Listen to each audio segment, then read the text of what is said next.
ኢትዮጵያ ላይ ያሉት ባንኮች አይከፍሉም ተብሎ ነው የሚታሰበው። ስለዚህ አድቫንቴጅ አለው። ነገር ግን ክፍያችሁ ሁለቴ ነው የሚሆነው። ትርጉሙን ስንገለብጠው አይመጣም። እናንተ እዛ ባንክ ውስጥ ገንዘብ አስቀምጣችሁ ነው ዋስትና ሊወስድላችሁ የሚችለው እንጂ ያኛው ዶክመንቱን ለባንኩ ነው የሚልከው። እናንተ ግን በቲቲ ሲሆን ዶክመንታችሁን በእጃችሁ ይዛችሁ ነው። ለምሳሌ እኛም ሀገር ላይ ዶላሩ እጃቸው ላይ እስከሌለ ድረስ እርግጠኛ ካልሆነ በስተቀር ዶክመንት የማይቀበሉ ምርጥ ባንኮችም አሉ።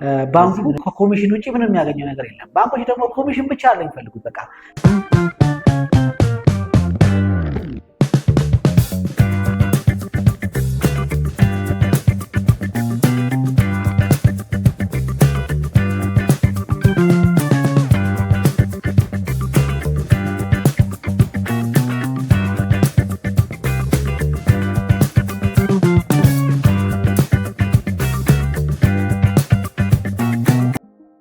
ሰላም ጤና ይስጥልኝ። እንዴት ናችሁ? ውድ የቢኒ ባባ ቤተሰቦች ሁላችሁንም ሰላም ብያለሁ። የቴሌግራም፣ የቲክቶክ እንዲሁም ደግሞ የዩቲዩብ ወዳጆቼ እንዲሁም ደግሞ በዌብሳይት የምትከታተሉኝ ምርጥ ቤተሰቦቼ ሁላችሁንም ከልቤ ሰላም ብያለሁ።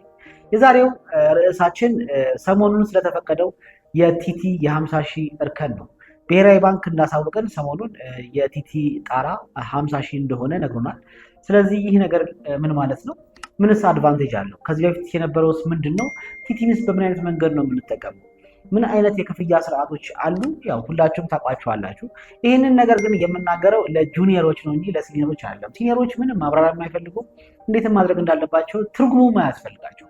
አንድ ኢምፖርተርን እስኪና ይህንን ነገር ተርጉምልኝ ብላችሁ ብትሉት እርግጠኛ ሁኝ የምነግራችሁ እናንተ ከምተረጉሙበት በላይ እሱ በደንብ አብርቶ አብራርቶ ይተረጉመዋል። ግን ውርስ ትርጉም አይተረጉምላችሁም። ሲኤዲ ምንድነው ብትሉት ካሽ አገነስ ዶክመንት ነው ብሎ ሊመልስላችሁ አይችልም።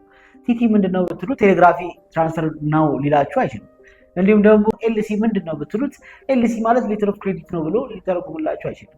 ምክንያቱም መሬት ላይ ያለበትን እየሰራበት ያለውንና ትክክለኛውን ነገር በራሱ በሚገባው ቋንቋ ወይም ደግሞ እናንተን በምትረዱበት ቋንቋ ግራውንዱን ታኮ ያስረዳችኋል። በተሻለኛ ግን እሱን ግራውንድ አስታክኬ ለማስረዳት ልሞክር። እነዚህ ሶስት የክፍያ ስርዓቶች በኢምፖርት ኤክስፖርት ላይ በተለይ ደግሞ ኢምፖርት ላይ ነው ቤዛ ብቻ የሚሰራውና የምንጠቀምባቸው የክፍያ ስርዓቶች ናቸው፣ ኢንተርናሽናሊ ማለት ነው።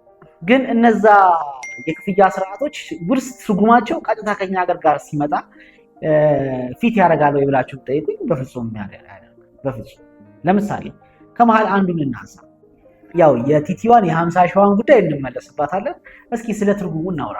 ለምሳሌ ሲኤዲ ካሽ አጌንስት ዶክመንት ማለት ዶክመንቱ ባንኩ እጁ ላይ ሲደርስ ወይም ደግሞ እዛ ያለው ሰፕላየር ወደ ባንኩ ሲልክና ያው እጃችሁ ላይ አይደርስም። በኤልሲ እና በሲኤዲ ሲሆን ዶክመንት ከባንኩ ላይ ነው የምትወስዱት እንጂ በዲኤችኤል ወይ ደግሞ በአስተላላፊ ድርጅቶች ወደ ባንኩ ተልኮ ከዛ በኋላ ባንኩ እጁ ላይ ከደረሰ በኋላ ለነሱ ክፍያውን ይፈጽመዋል። እስከዛ ድረስ ገንዘቡ እሱ ጋር ይቀመጣል፣ እናንተም ትከፍላላችሁ። ካሽ አጌንስት ዶክመንት ማለት ሞስት ፕሮባብሊ አድቫንቴጅ አለው። ነገር ግን ክፍያችሁ ሁለቴ ነው የሚሆነው። ትርጉሙን ስንገለብጠው አይመጣም። ምክንያቱም የዓለም አቀፍ ገበያ ላይ ተማምነው ነው የሚሰጡት። እኛ ሀገር ግን ተማምነን አንሰራም። ያ ምንድነው የተፈጠረው ችግር? እዛ ያለው ሰፕላየር አሊያም ደግሞ እዛ ያለው ማኒፋክቸር ለእናንተ አምኖ በሲኤዲ ሊሰጣችሁ አይችልም። ኢትዮጵያ ላይ ያሉት ባንኮች አይከፍሉም ተብሎ ነው የሚታሰበው። ስለዚህ ዶክመንቱ ባንኩ ላይ እንደደረሰ ነው የሚከፍለው ከተባለ እነሱ ደግሞ ወደ ኢትዮጵያ ሲሆን ሙሉ ክፈል ነው የሚባለው። አሁን ይህን ማውራው በደንብ እንድታዳምጡ የሚፈልገው ስለ ጁኒየሮች ነው። ሲኒየሮችማ ባላቸው ሪሌሽንሺፕ ትረስታቸውን ቢውልድ አድርገው ምንም ችግር የለም። እነሱም ጋር ገንዘብ ሊኖራቸው ይችላል። የመበዳደርም ነገር ሊኖር ስለሚችል የእነሱ ያን ያህል የሚያሳስብ አይደለም። ነገር ግን ገና ስታርታፕ ላይ ያላችሁ ወደ ኢምፖርት እየገባችሁ ያላችሁ ሰዎች ግን ሲኤዲ ከሆነ ክፍያችሁ ሁለቴ ነው ማለት ነው። ሁለቴ ነው የምትከፍሉት። ያ ምንድነው? አንደኛ እዛ ለፕሮዳክቱ ትከፍላላችሁ፣ ሁለተኛ ደግሞ ለባንኩ ማስፈቀጃ ትከፍላላችሁ። ከዛ በኋላ ቻይና ላይ ገንዘብ ይኖራችኋል ማለት ነው። ስትደራደሩ 60-40 ሊሆን ይችላል፣ 50-50 ሊሆን ይችላል፣ 70-30 ሊሆን ይችላል። ነገር ግን እንደ ወዳጅነታችሁ ወይም ደግሞ እንደ ቆይታችሁ ከነሱ ጋር እንዳላችሁ ሪሌሽንሺፕ የሚወሰድ ነው።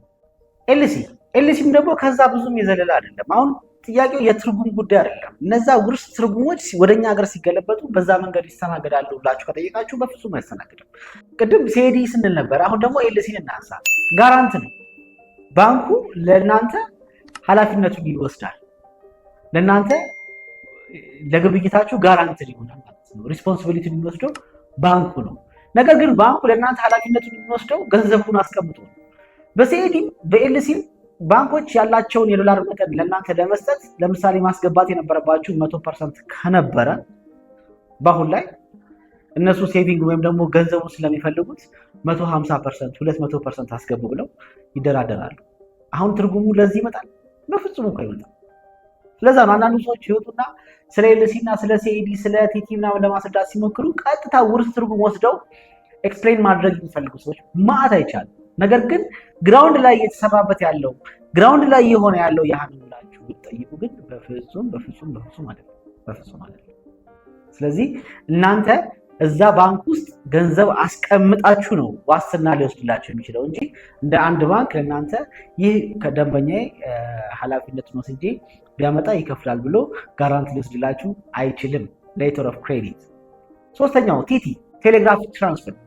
ያ ትልቁ አድቫንቴጅ እንደሆነ ልንገራችሁ። ገንዘቡ በፍጹም ባንኩ ላይ አይቀመጥ። ምክንያቱም ኢሚዲየት የሚከፈል ገንዘብ ነው። አንዳንዱ እንደውም ቲቲን ልክ እንደ አድቫንስ ፔመንት ይሉታል።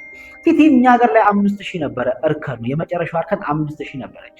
በዛ ዘመን ነፍሱን ይማረውና ነፍሱን ይማረውና $5000 ፓርሻል ተደርጎ 2 ዶክመንት ይሰራ ነበር $5000። 3ም መረብ ሼም የማያውቅ እኮ 3ም የሰራ ሰው አለ። 3 አስባችሁታል? የ$60,000 እና የ$70,000 ግዢ $2500 ውስጥ ጨምቃችሁ ስገዱት። ይሄ ምንድነው አንደር ኢንቮይስ የሚባለው ማለት ነው። አሁን በጣም በብዙ ሰዎች አንደበት ተደጋግሞ የሚነገረው አንደር ኢንቮይስ የሚባለው ነገር የመጣው በምንድነው? ቲቲ በሚባለው ነው። ምክንያቱም በጣም ፈጣን ነው፣ ገንዘቡ ባንኩ ላይ አይያዝም። ሁለተኛም ደግሞ ዶክመንት በእጅ ነው የሚሰጠው። ያኛው ዶክመንቱን ለባንኩ ነው የሚልከው። እናንተ ግን በቲቲ ሲሆን ዶክመንታችሁን በእጃችሁ ይዛችሁ ነው የምትመጡት። በቃ ምንም ፕሮሰሱ እጅግ በጣም ሾርት ነው የሚሆነው።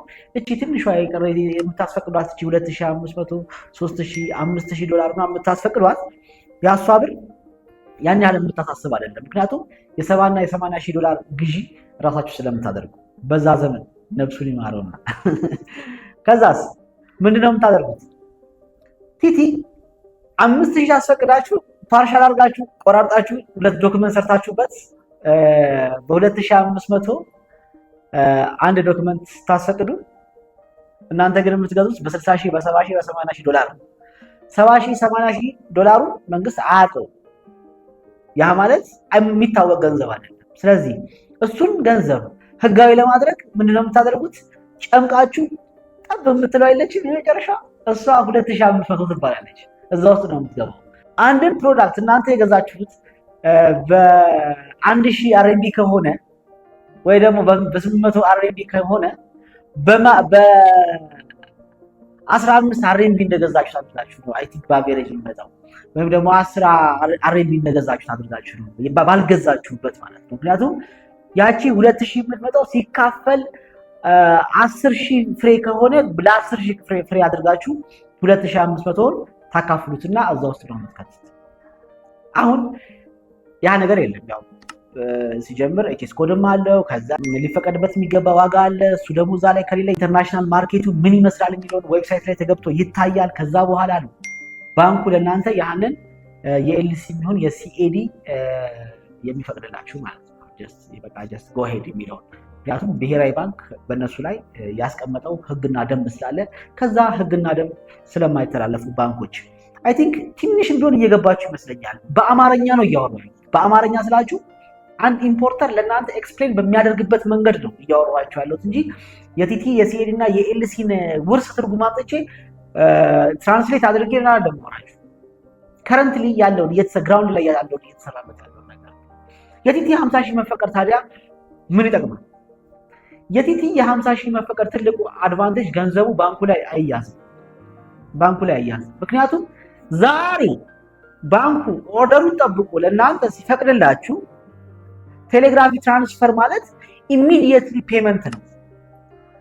100% አድቫንስ ሊሆን ይችላል። 100% አድቫንስ ማለት ለእቃው ሙሉ ለሙሉ ከፈላችሁ ማለት ነው። እዛ ካሉ ሰፕላየር ጋር እና አምራቾች ቢሮዎች ፐርፎርማ ኢንቮይሱን ለሚሰራላችሁ አካል አያስቸግረውም። በቃ ይከፈላል። ሲከፈል በአንድ ቀን ላይ ገባ ይችላል፣ በ3 ቀን ላይ ገባ ይችላል። አሁን ችግር የሆነው ምንድነው? ሲኤዲ የሚሆን ኤልሲ እኛ ሀገር ባንኮች አይከፍሉም የሚል ነበር። በነገራችን ላይ ከዚህ በኋላ እንኳን ባንኮቻችንን አይከፍሉም ብሎ ማማት ይከብዳል። ምክንያቱም አለመክፈላቸው እነሱ ችግር ውስጥ ስለሚከታቸው። እስካሁን ድረስ ያላገገሙ ባንኮች አሉ። የዛን ጊዜ ከ50 ምናምን 70 ምናምን የገባ ጊዜ የሰው ገንዘብ እስከ 300 500 600 800 ሚሊዮን ድረስ ዶላር ይዘው ሳይከፍሉ አስባችሁታል? ባናቱ ላይ ከ56 70 ምናምን ሲገባ እስካሁን ያላገገሙ ባንኮች አሉ። ስለዚህ የክላይንቶችን ገንዘብ መያዝ ለባንኩ አሁን አያዋጣም። ስለዚህ ኢሚዲየት ያለመክፈል ችግር አለና ያ ነገር ቻይኖች ላይ አለ። ስለዚህ እንደውም ባንኮቹን ሁላ ይጠራሉ። እንትን ባንክ ከሆነ ችግር የለውም ይላል፣ ያው ይከፍላሉ። ለምሳሌ እኛም ሀገር ላይ ዶላሩ እጃቸው ላይ እስከሌለ ድረስ እርግጠኛ ካልሆነ በስተቀር ዶክመንት የማይቀበሉ ምርጥ ባንኮችም አሉ። በዚህ ምንም ጥርጥር የለኝም፣ ሊመሰገኑ ይገባል። ያው ስማቸውን ማንጠራው ማስታወቂያ ስለከፈለበት ነው። ቆይታችሁ እጅግ በጣም አሪፍ እንደሚሆን አልጠራጠርም። እዚህ አጋጣሚ ቤተሰብ መሆናችሁን እርግጠኛ ሆናችኋል። እስኪ ቼክ አድርጉ፣ ሰብስክራይብ አድርጉ፣ ፎሎ አድርጉ፣ የተለያዩ ማህበራዊ ሚዲያዎቻችንን ተቀላቀሉ። ምርጥ ነገር ወዲያው እንዲደርሳችሁ ደግሞ የደውል ምልክቱን መጫናችሁን አትርሱ። እንቀጥላለን። ሰላም የቢኒ ባባ ወዳጆች እንዴት ናችሁ? www.binibaba.com ብላችሁ ሰርች ካደረጋችሁ ኦፊሻል የቢኒ ባባን ዌብሳይት ታገኛላችሁ። በዚህ በኦፊሻል የቢኒ ባባ ዌብሳይት ላይ የእሱን ማግኘት የምትችሉበት ስልክ ቁጥሮች፣ ኢሜል አድሬሶች፣ የቢሮ አድራሻውን ታገኛላችሁ። ከዛም በተጨማሪ የተለያዩ የሶሻል ሚዲያ ገጾችን ቲክቶክ፣ ዩቲዩብ፣ ቴሌግራም የመሳሰሉትን ማግኘት ትችላላችሁ። በዌብሳይቱ ላይ ብዙ የተካተቱ መረጃዎች ስላሉ እነሱን ውስጥ ላይ ገብታችሁ ማየትና ለእናንተ የሚመቻችሁ መጠቀም ትችላላችሁ። የቢዝነስ አድቫይዘሪ፣ የሪል ስቴት ዴቨሎፕመንት፣ ሎጂስቲክ ሰርቪስ፣ ቪዛ ቢኒ ባባ ከሚሰጣቸው አገልግሎቶች ስር ናቸው። እንዲሁም ደግሞ ላይብረሪ ሴክሽን ላይ ደግሞ ከሄዳችሁ የተለያዩ ዶክመንቶችን ወይም ደግሞ ከፎሬን ኤክስቼንጅ ሬት ጋር ከኢትዮጵያን ፓስፖርት፣ ኢሰርቪስ ፖርታል እንዲሁም ደግሞ የተለያዩ አይነት የውጭ ምንዛሪ ጋር የተገናኙ ዶክመንቶችን ታገኛላችሁ። እንዲሁም ደግሞ ቡክ ቱዴይ ብላችሁ ወይም ቀጠሮ አስይዛችሁ ቢኒ ባባን አግኝታችሁ ማወራት ትችላላችሁ። ይሄ ዌብሳይት ብዙ ጠቃሚ መረጃዎች ስላሉት ውስጥ ላይ ገብታችሁ እንድትመለከቱ ለእናንተ ተሆን ይመቻችሁ። በነገራችን ላይ ቅድም ስለ ፓርሻልም ሳወራችሁ ነበር ምናምን። ፓርሻል ኦልሬዲ አሁን ከፋፍሎ መጫን ቆሟል። የቲቲ የ50 ሺህ አድቫንቴጁን ይቀጥል። የቲቲ የ50 ሺህ ትልቁ አድቫንቴጅ ኢሚዲየት ክፍያ ወደ እነሱ ጋር መድረሱ ነው።